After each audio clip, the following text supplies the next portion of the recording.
नमस्कार friends, power बीआयच्या lesson number 29 मध्ये मी प्रियांका तुम्हा सर्वांचं परत एकदा आपल्या प्रियाटेक या चॅनलवरती स्वागत करते। पॉवर बीआय 30 डे सिरीजचा हा सेकंड लास्ट डे आहे आणि यामध्ये आपण एमटीडी, क्यूटीडी, वायटीडी असे डॅक्स फॉर्म्युला शिकणार आहोत। त्याचबरोबर कस्टम कॅलेंडर कसं बनवायचं याची आयडिया सुद्धा मी तुम्हाला देणार आहे।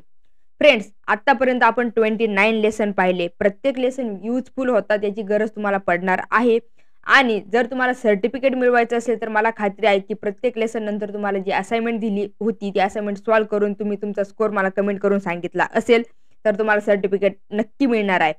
पण नेक्स्ट लेसन जो आहे आपला लेसन नंबर 30 हा लेसन खूप इंटरेस्टिंग असणार आहे, त्याचबरोबर खूप युजफुल पण असणार आहे। त्या लेसन मध्ये तुम्हाला इंटरॅक्टिव्ह डॅशबोर्ड कसे बनवायचे हे मी प्रॅक्टिकली दाखवणार आहे, तर तो लेसन नक्की पहा। थोडा लेसन मोठा असेल पण खूप कामाचा तो लेसन आहे। तर सुरुवातीला आपण इथे पाहणार आहोत की कस्टम कॅलेंडर कसं बनवायचं। आता कस्टम कॅलेंडर का बनवायचं हे अगोदर मी तुम्हाला सांगते। तर कस्टम कॅलेंडर आपण यासाठी बनवणार आहोत की आपण ज्यावेळी क्यूटीडी, वायटीडी, एमटीडी सारखे डेट फॉर्म्युला यूज करतो तर त्यावेळी त्याची खूप गरज पडते, म्हणून आपण इथे कस्टम कॅलेंडर बनवणार आहोत। प्रॉपरली डेट वरती जर आपल्याला काही काम करायचं असेल तर कस्टम कॅलेंडर क्रिएट करणं आपल्यासाठी खूप गरजेचं आहे आणि ते आता आपण पॉवर बीआय मध्ये प्रॅक्टिकली पाहणार आहोत। तर त्यासाठी डेटा ऑलरेडी मी इंपोर्ट केलेला आहे, जो आपला टेक प्रोडक्ट सेलचा डेटा होता तोच डेटा तुम्हाला इथे पाहायला मिळेल। सेल्स डेटा म्हणून मी इंपोर्ट केलेला आहे आणि एक टोटल सेलचं एक मेजर सुद्धा इथे ऍड करून ठेवलेलं आहे। आता ते कसं करायचं हे ऑलरेडी आपण पाहिलेलं आहे, सो मी ते परत रिपीट करणार नाही। तर हा जर डेटा तुम्हाला पाहायचा असेल तर इथे आपण टेबल व्ह्यू मध्ये जाऊया आणि तुम्हाला इथे डेट हा कॉलम पाहायला मिळतोय।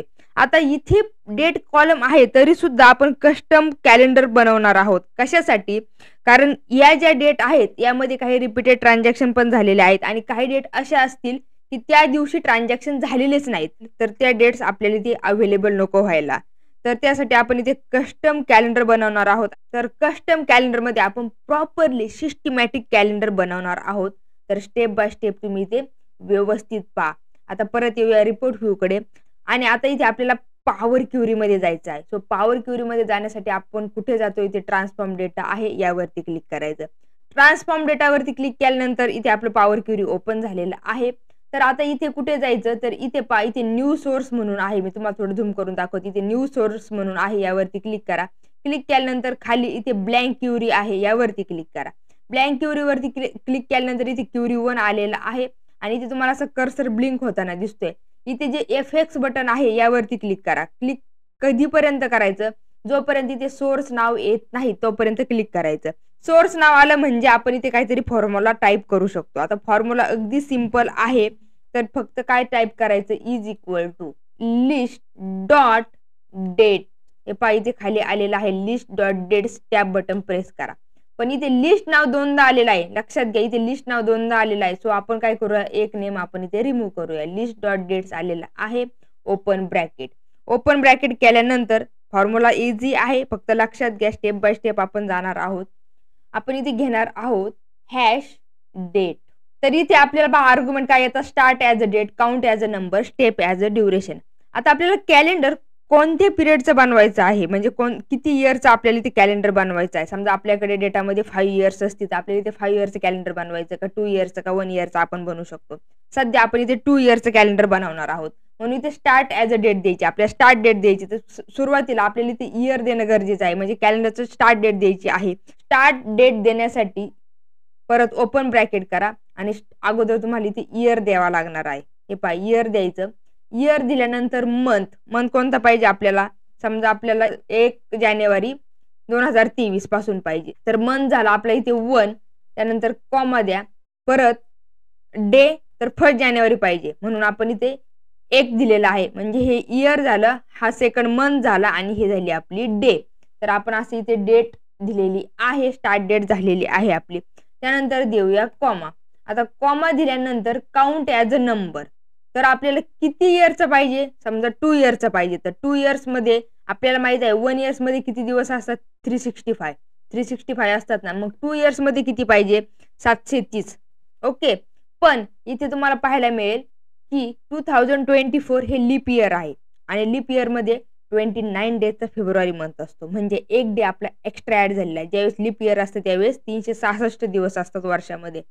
तर मग आपल्याला 2 वर्षामध्ये किती दिवस येतील इथे, तर 731. बरोबर. हे कॅल्क्युलेशन समजलं तुम्हाला. इथे 731 येणार. नंतर कॉमा, कॉमा नंतर step as a duration. So step as duration मध्ये आपण टाईप करूया ड्युरेशन, हॅश यूज करून टाईप करूया आपण ड्युरेशन आणि ओपन ब्रॅकेट. ओपन ब्रॅकेट मध्ये आपल्याला इथे सुरुवातीला द्यायचंय डे म्हणजे 1, नंतर इथे 0. हा 0 कशासाठी असेल, हा तासासाठी 0 आहे, हा मिनिटासाठी 0 आहे आणि हा सेकंदासाठी 0 आहे. असे 3 सेकंद दिले म्हणजे डे, हॉर्स, मिनिट आणि सेकंद. झालं. एवढा आपण फॉर्म्युला दिलेला आहे. बस एवढंच करायचं. कुठे ओपन ब्रॅकेट वगैरे तुम्हाला पाहायला मिळते की व्यवस्थित इथे क्लोज झालेला आहे आणि एंटर बटन प्रेस करा. एंटर बटन प्रेस करायला विसरू नका. आता इथे एंटर बटन प्रेस केल्यानंतर इथे तुम्हाला लिस्ट आलेली दिसेल, पण इथे प्रॉपर टेबलमध्ये आपल्या डेट आलेल्या नाहीत. सो इथे टेबलमध्ये कन्व्हर्ट करण्यासाठी आपल्याला काय करावं लागणार आहे, ट्रान्सफॉर्म वरती क्लिक करावं लागणार आहे. इथे टॅब आहेत ट्रान्सफॉर्म. आता तुम्हाला इथे 2 टॅब पाहायला मिळतात.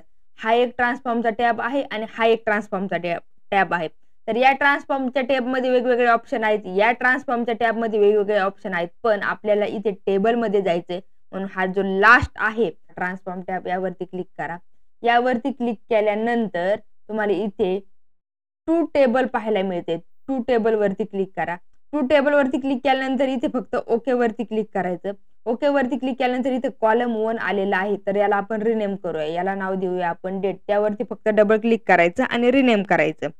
डेट दिलेलं आहे, पण आणखी सुद्धा हे प्रॉपर डेट फॉर्मॅट मध्ये नाही. कसं काय नाही, तर इथे पहा ना, इथे तुम्हाला डेटा टाईप दिसेल. इथे फॉर्मॅट EBC आणि 1 2 3 आहे. इथे तुम्हाला डेटचं दिसतंय का, नाही. तर यावरती क्लिक करा आणि याचा फॉर्मॅट चेंज करा. या डेट वरती क्लिक करा. डेट वरती क्लिक केल्यानंतर पहा आता इथे डेट मध्ये आपलं हे कन्वर्ट झालेलं आहे आणि इथे टेबल मध्ये आलेलं आहे. याला जर तुम्हाला रिनेम करायचं असेल तर इथे म्हणजे ही क्युरी 1 म्हणून आहे, याला जर रिनेम करायचं असेल तर इथे प्रॉपर्टीज मध्ये राईट साईडला इथे गेल्यानंतर क्युरी 1 आहे आणि इथे आपण टाईप करू शकतो की समजा आपल्याला काय टाईप करायचंय, तर आपण इथे काय घेतलेलं आहे, कस्टम कॅलेंडर. सो इथे टाईप करूया आपण कस्टम कॅलेंडर. इथे आपण नेम घेतलेला आहे कस्टम कॅलेंडर. ओके, एवढं झालं. इथे कस्टम कॅलेंडर आलं, इथे कॉलमचं नाव, डेट वगैरे पण आलं. आता यामधून तुम्हाला इयर, मंथ नेम किंवा डे नेम जर एक्स्ट्रॅक्ट करायचं असेल तर ते आपण करू शकतो. ते कसं करायचं, हा कॉलम सिलेक्ट करायचा. सिलेक्ट केल्यानंतर इथे तुम्हाला ऍड अ कॉलम हा ऑप्शन पाहायला मिळतो. कुठे मिळतो, तर इथे पहा वरती टॅब आहे ऍड अ कॉलम, यावरती क्लिक करा. यावरती क्लिक केल्यानंतर इथे डेटचा ऑप्शन आहे किंवा इथे ट्रान्सफॉर्म वरती गेल्यानंतर सुद्धा इथे तुम्हाला डेटचं ऑप्शन पाहायला मिळतं. पण इथे जाऊ नका. समजा इथे गेले तुम्ही आणि इथे इयर वरती जर क्लिक केलं आहे, तोच कॉलम इयर मध्ये कन्वर्ट होणार आहे, म्हणजे नवीन कॉलम इथे ऍड होणार नाही.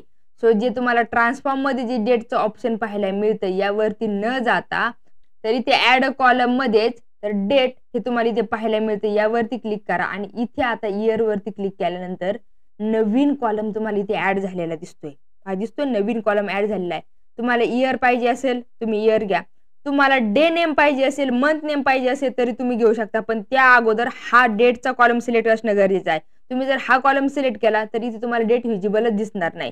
म्हणून स्टेप लक्षात ठेवा. ह्या डेट कॉलम सिलेक्ट करा. डेट कॉलम सिलेक्ट केल्यानंतर इथे मंथ नेम पाहिजे असेल तर इथे नेम ऑफ मंथ मध्ये क्लिक करा. तुम्हाला इथे मंथ नेम पाहायला मिळतील. किंवा डे नेम पाहिजे असेल तर परत हा कॉलम सिलेक्ट करा. इथे गेल्यानंतर डे दिसतील आणि इथे नेम ऑफ डे आहेत तर इथे डे पण पाहायला मिळतात तुम्हाला. म्हणजे तुम्हाला पाहिजे तेवढे तुम्ही कॉलम इथे एक्स्ट्रॅक्ट करू शकता. आपण याला रिनेम वगैरे केलेलं आहे. एवढं केल्यानंतर इथे होम टॅब मध्ये आपल्याला क्लोज अँड अप्लाय आहे, यावरती जाऊन क्लिक करा. हे का करायचं, कशासाठी करायचं हे तुम्हाला माहितच आहे. आणि आता आपण परत आलेलो आहोत इथे पॉवर BI मध्ये. तर इथे तुम्हाला 2 टेबल पाहायला मिळतील. कस्टम कॅलेंडर म्हणून पण आहे आणि सेल्स डेटा म्हणून पण आहे. यावरती क्लिक करा. इथे पण डेट आहे आणि यावरती क्लिक केल्यानंतर इथे पण डेट आहे. नेमकी आता कोणती डेट वापरायची आणि कशी वापरायची हे आपण पाहणार आहोत, पण त्या अगोदर आपल्याला इथे मॉडेल व्ह्यू मध्ये जाणं गरजेचं आहे. सो इथे मॉडेल व्ह्यू मध्ये जाऊन आपण क्लिक करूया. आता मॉडेल व्ह्यू मध्ये गेल्यानंतर आपल्याला इथे 2 टेबल पाहायला मिळतात, सेल्स डेटा आणि कस्टम कॅलेंडर. तर कस्टम कॅलेंडर हा आपला डायमेन्शन टेबल आहे आणि सेल्स डेटा हा आपला फॅक्ट टेबल आहे. डायमेन्शन टेबल म्हणजे काय, फॅक्ट टेबल काय हे ऑलरेडी आपण पाहिलेलं आहे. आता इथे जो सेल्स डेटा आहे आणि त्यामध्ये जो डेट हा कॉलम आहे, तर याची आपल्याला डेट हायरार्की रिमूव्ह करायची आहे. तर त्या अगोदर आपल्याला काय करावं लागणार आहे, ह्या 2 कॉलम मध्ये रिलेशन इस्टॅब्लिश करणं गरजेचं आहे. मग ती कशी करायची, मॅन्युअली कशी करायची हे तुम्हाला माहितच आहे. फक्त हा डेटचा जो कॉलम आहे, कस्टम कॅलेंडर मधील डेटचा जो कॉलम आहे त्यावरती क्लिक करा. क्लिक करून जो सेल्स डेटामध्ये जो डेटचा कॉलम आहे तिथे जाऊन फक्त ड्रॅग करा. ड्रॅग केल्यानंतर इथे 1 to many कार्डिनॅलिटी फॉर्म झालेली आहे. इथे सेव्ह वरती फक्त क्लिक करा. तुम्हाला इथे पाहायला मिळेल की यामध्ये रिलेशनशिप इस्टॅब्लिश झालेली आहे आणि ती 1 to many आहे. इथे 1 दिसतंय आणि इथे मेनी म्हणजे 1 to many या फॉर्म मध्ये इथे रिलेशनशिप इस्टॅब्लिश झालेली आहे. आणि सेल्स डेटा मधील जो डेट हा कॉलम होता त्यातील इथे जे तुम्हाला साइन पाहायला मिळत होतं ना डेटचं, ते तुम्हाला इथे दिसणार नाही, कारण इथे डेट हायरार्की रिमूव्ह झालेली आहे. तर असं तुमच्याकडे कस्टम कॅलेंडर असेल आणि मल्टिपल आणखीन टेबल असते त्यामध्ये डेट हा कॉलम असेल, तर हा कस्टम कॅलेंडर त्या टेबल बरोबर लिंक करू शकता. मल्टिपल टेबल बरोबर आपण हे लिंक करू शकतो. तर हे मॉडेल व्ह्यू मध्ये आपण कशासाठी आलो, तर हे तुमच्या लक्षात आलं असेल की आपण इथे डेट हायरार्की रिमूव्ह केलेली आहे. आता याचा बेनिफिट्स नक्की काय होतो तर ते पाहण्यासाठी आपण परत एकदा रिपोर्ट व्ह्यू कडे जाऊया. आणि रिपोर्ट व्ह्यू कडे गेल्यानंतर आपण इथे एक टेबल ऍड करूया. टेबल ऍड करायचा, तर ऍड केल्यानंतर यामध्ये काय काय फील्ड घ्यायच्या, तर पहा इथे कॉलम्स आहेत. तर कॉलम्स मध्ये आपण जो कस्टम कॅलेंडर आहे त्यामधील जी डेट आहे ती ड्रॅग अँड ड्रॉप करणार आहोत. तर कॉलम्स मध्ये आपली इथे डेट आलेली आहे. नंतर आणखीन इथे काय घ्यायचं आपल्याला, तर टोटल सेल्स जे आपण मेजर ऍड केलेलं आहे ना, ऑलरेडी जे मेजर ऍड करून ठेवलेलं आहे ते टोटल सेल्सचं सुद्धा आपण इथे ड्रॅग अँड ड्रॉप करूया कॉलम मध्ये. तर तुम्हाला इथे इयर, क्वार्टर, मंथ, डे आणि त्यानुसार इथे टोटल सेल्स पण प्रत्येकाची आलेली आहे. याची जर साईज वगैरे वाढवायची असेल तर इथे व्ह्यू मध्ये जायचं. ऑलरेडी आपण हे पाहिलेलं आहे. व्ह्यू मध्ये गेल्यानंतर इथे खाली कस्टमाइज करंट थीम, टेक्स्ट आणि इथे जनरल मध्ये गेल्यानंतर आपण थोडी साईज वाढवूया याची, म्हणजे तुम्हाला व्यवस्थित इथे दिसेल. ओके, असं 15 वगैरे करून अप्लाय वरती क्लिक करूया. याची साईज वाढलेली आहे, याची पण साईज वाढवूया तुम्हाला व्यवस्थित दिसण्यासाठी. आता आपल्याला एमटीडी डॅक्स फॉर्म्युला काय आहे हे पाहायचं आहे. तर त्यासाठी इथे सेल्स डेटा आहे यावरती राईट क्लिक करा. राईट क्लिक करून इथे न्यू मेजर वरती क्लिक करायचं. न्यू मेजर वरती क्लिक केल्यानंतर इथे मेजर आलेलं आहे. आपण याची साईज थोडी वाढवूया. साईज वाढवल्यानंतर आपल्याला याला रिनेम करायचं. सो रिनेम काय करूया आपण, तर आपण पाहतोय आता एमटीडी टाइप करूया is equal to total MTD. Total MTD आलेलं आहे. एक्सप्रेशन डेट्स हे आर्ग्युमेंट आहेत. तर एक्सप्रेशन मध्ये आपल्याला इथे द्यायचे टोटल सेल जे आपण ऑलरेडी मेजर क्रिएट करून ठेवलेलं आहे. मेजर का क्रिएट केले हे आता तुमच्या लक्षात आलं असेल, कारण जर मेजर क्रिएट असेल तर त्याचा आपल्याला फर्दर कॅल्क्युलेशनसाठी यूज करता येतो, म्हणून आपण टोटल सेलचे हे मेजर ऑलरेडी घेऊन ठेवलेलं आहे. टॅब बटन प्रेस करा. नंतर कॉमा नंतर आपल्याला इथे डेट द्यायची आहे. पण डेट कोणती द्यायची, जी आपली कस्टम कॅलेंडर मध्ये जी डेट आहे तीच डेट आपल्याला इथे द्यायची आहे. सो कस्टम कॅलेंडर डेट इथे आलेला आहे, कारण दुसरी डेट आपल्याला वापरायची गरजच नाही ना, आपण ऑलरेडी ती लिंक करून ठेवलेलं आहे. टॅब बटन प्रेस करा. डॉट डेट साठी परत टॅब बटन प्रेस करा आणि ब्रॅकेट कंप्लीट करा. एवढंच करायचं. एमटीडी फॉर्म्युला अगदी इझी आहे. आणि आपण कोणती डेट घेतलेली आहे लक्षात घ्या. आपण ही डेट घेतलेली आहे, कारण ही डेट घेण्यामध्ये काही एक तथ्य नाही, कारण ऑलरेडी आपण ते लिंक केलेलं आहे आणि याची डेट हायरार्की सुद्धा आपण रिमूव्ह केलेली आहे. तर असं एमटीडी आलेलं आहे. आपण एंटर बटन प्रेस करूया. एंटर बटन प्रेस केल्यानंतर तुम्हाला इथे पाहायला मिळेल की एमटीडी ऍड झालेलं आहे आपलं. ओके, आणि याला काय करायचं, फक्त ड्रॅग अँड ड्रॉप करा आपल्या कॉलम्स मध्ये. इथे एमटीडीचा कॉलम इथे ऍड झालेला आहे. तर एमटीडी म्हणजे काय, मंथ टू डेट. तर मंथ टू डेट म्हणजे इथे पहा, सुरुवातीला फर्स्ट पहा. आता समजून घ्या, एवढं समजलं एमटीडी तर क्यूटीडी वायटीडी तुम्हाला लगेच समजणार आहे. मंथ इथे सप्टेंबर मंथ आहे, डेट 24 आहे. तर इथे त्याचं काय सेल्स झालेला आहे तो तुम्हाला इथे पाहायला मिळतोय. म्हणजे ह्या दोन्ही याच्यामध्ये सेमच व्हॅल्यू पाहायला मिळतात. पण इथे गेल्यानंतर ह्या व्हॅल्यू आणि ह्या व्हॅल्यूची ऍडिशन इथे तुम्हाला पाहायला मिळते. ह्या दोन व्हॅल्यूची ऍडिशन म्हणजे हा रिझल्ट आलेला आहे. असंच सप्टेंबर मंथ मध्ये जी लास्ट व्हॅल्यू आहे ना, लास्ट व्हॅल्यू म्हणजे ही व्हॅल्यू कशामुळे आली फ्रेंड्स, तर ह्या सर्व व्हॅल्यूंची ऍडिशन झालेली आहे. सप्टेंबर मंथ मध्ये जो काही टोटल सेल झालेला आहे त्यांची फायनल ऍडिशन होऊन हा रिझल्ट इथे आलेला आहे. ऑक्टोबर मंथ मध्ये तुम्हाला इथे काय पाहायला मिळतं, तर इथे ऑक्टोबर मध्ये सुरुवातीला ही व्हॅल्यू सेमच आहे, पण जसं जसं तुम्ही इथे खाली जाल तर तसं काय झालं, लास्टला ह्या सर्व वरच्या जे व्हॅल्यू आहेत त्यांची ऍडिशन होऊन इथे आलेलं आहे. म्हणजे मंथ टू डेट झालेला आहे नोव्हेंबरचं तेच फर्स्ट व्हॅल्यू तुम्हाला इथे सेम पाहायला मिळेल आणि लास्टला त्यांची सर्वांची ॲडिशन होऊन तुम्हाला इथे फायनल रिझल्ट पाहायला मिळतो. म्हणजे हे MTD काय करतं हे तुम्हाला समजलं असेल.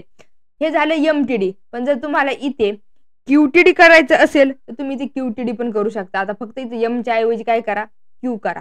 QTD शिकतोय क्वार्टर टू डेट. QTD इथे आलेलं आहे. बाकी काही चेंज करायची गरज नाही आहे, तेच सर्व इथे ठेवायचं आहे. फक्त करा एंटर आणि एंटर केल्यानंतर इथे तुम्हाला QTD आलेलं दिसेल. ज्यावेळी तुम्ही QTD ऍड करणार आहात त्यावेळेस हे जे डे आहे हे रिमूव्ह करायला विसरू नका, कारण ते डे वाईज येईल. म्हणून हे आपण रिमूव्ह करूया आणि QTD तर इथे ऑलरेडी आपला आहेच आहे. क्वार्टर 3, क्वार्टर 4, क्वार्टर 1 वगैरे असं आलेलं आहे. म्हणजे इथे क्वार्टर वाईज रिझल्ट आलेला आहे. अगोदर मंथ वाईज येत होता, तिथे क्वार्टर वाईज आलेला आहे. थर्ड क्वार्टर मध्ये इथे टोटल आलेली आहे आणि थर्ड क्वार्टर मध्ये फक्त सप्टेंबर मंथ होता 2023 मध्ये, म्हणून थर्ड क्वार्टर मध्ये त्याची ऍडिशन आलेली आहे. नंतर 2023 मध्ये क्वार्टर 4 होता, तर लास्ट क्वार्टर 4 ची ही तुम्हाला ऍडिशन आलेली दिसेल. म्हणजे काय झालं, ह्या ज्या 3 व्हॅल्यू आहेत ऑक्टोबर, नोव्हेंबर, डिसेंबर मध्ये जे काय टोटल सेल झालेला आहे त्यांची ऍडिशन होऊन ही व्हॅल्यू आलेली आहे. तसंच परत क्वार्टर 1 म्हणजे 2024 मध्ये क्वार्टर 1 मध्ये जे काय जानेवारी, फेब्रुवारी, मार्च त्यांची तिघांची ऍडिशन झाली, एप्रिल, मे, जूनची ती ऍडिशन झालेली आहे. असंच तुम्हाला पुढे सुद्धा पाहायला मिळेल. म्हणजे इथे तुम्हाला क्वार्टर वाईज रिझल्ट पाहायला मिळतोय. तर हे झालं QTD आणि लास्ट आहे फ्रेंड्स आपलं YTD. सो YTD साठी काय करायचं, परत फक्त Qच्या जागी आपल्याला इथे Y टाईप करायचं आहे आणि इथे सुद्धा आपल्याला काय घ्यायचंय, YTD. हे पहा इथे खालीच YTD आहे, बाकी काही चेंज करायचं नाही आणि एंटर बटन प्रेस करा. एंटर बटन प्रेस केल्यानंतर इयर टू डेट म्हणजे इथे तुम्हाला इयर वाईज पाहायला मिळणार आहे. 2023 मध्ये जेवढं काय आहे ते तुम्हाला इथे पाहायला मिळेल. नंतर 2023 मध्ये पहा सुरुवातीला इथे एवढं आहे, नंतर सेमच व्हॅल्यू पाहायला मिळतात. 2023 मध्ये तुम्हाला टोटल सेल्स आणि YTD मध्ये सेम व्हॅल्यू पाहायला मिळतात. बट जसं तुम्ही इथे लास्टला जाल 2023 च्या इथे क्वार्टर 4 च्या लास्टला जाल तर त्यावेळी हे जे या कॉलम मधील ह्या काही ज्या व्हॅल्यू आहेत क्वार्टर 3 आणि क्वार्टर 4 च्या, तर यांच्या सर्वांची ऍडिशन झालेली आहे. म्हणजे 2003 मध्ये टोटल सेलची ऍडिशन होऊन फायनल इथे रिझल्ट आलेला आहे इयर वाईज. 2024 मध्ये सुद्धा सेम 2023 आणि 2024 आपल्याकडे 2च इयर आहेत. सो त्यांची सुद्धा इथे लास्ट तुम्हाला ऍडिशन पाहायला मिळते. ऑक्टोबर, नोव्हेंबर, डिसेंबर मध्ये काही सेल्सच झालेला नाही, म्हणून त्या व्हॅल्यू सेमच राहिलेले आहे. जी व्हॅल्यू सप्टेंबर मध्ये होती क्वार्टर 3 मध्ये त्याच व्हॅल्यू तुम्हाला इथे पुढे पाहायला मिळतात. म्हणजे इथे काय झालं, इथे इयर वाईज टोटल झालेली आहे. अगोदर आपण क्वार्टर वाईज पाहिली आणि त्या अगोदर आपण MTD मध्ये मंथ वाईज पाहिली. This way we can use MTD, YTD, QTD आणि या सर्व गोष्टींची प्रॅक्टिस करणं गरजेचं आहे. प्रॅक्टिस फाईल तुम्हाला शेअर केलेले आहे. त्याचप्रमाणे प्रत्येक लेसनच्या खाली तुम्हाला असाइनमेंट दिलेले आहे. त्या असाइनमेंट सॉल्व्ह करून तुम्ही तुमचा स्कोर नक्की कमेंट करून मला सांगा. सर्टिफिकेट मिळवण्यासाठी काय काय करावं लागणार आहे हे तुम्हाला मी नेक्स्ट लेसन मध्ये सांगणार आहे. त्याचबरोबर नेक्स्ट लेसन मध्ये आपण इंटरॅक्टिव्ह डॅशबोर्ड कसे बनवायचे हेही पाहणार आहोत. तर नेक्स्ट लेसन कोणीही मिस करू नका. अगदी युजफुल आणि इंटरेस्टिंग असा लेसन होणार आहे. तर तो लेसन शेवटपर्यंत नक्की पहा. त्यासाठी लगेच चॅनलला सबस्क्राईब करून बेल आयकॉनवरती क्लिक करायला विसरू नका. हा व्हिडिओ जर तुम्हाला आवडला असेल, आतापर्यंतची लेक्चर सिरीज तुम्हाला आवडली असेल तर नक्कीच प्रत्येक व्हिडिओला लाईक करा, शेअर करा. तर या व्हिडिओमध्ये मी इथेच थांबते. Thanks a lot friends. Bye bye.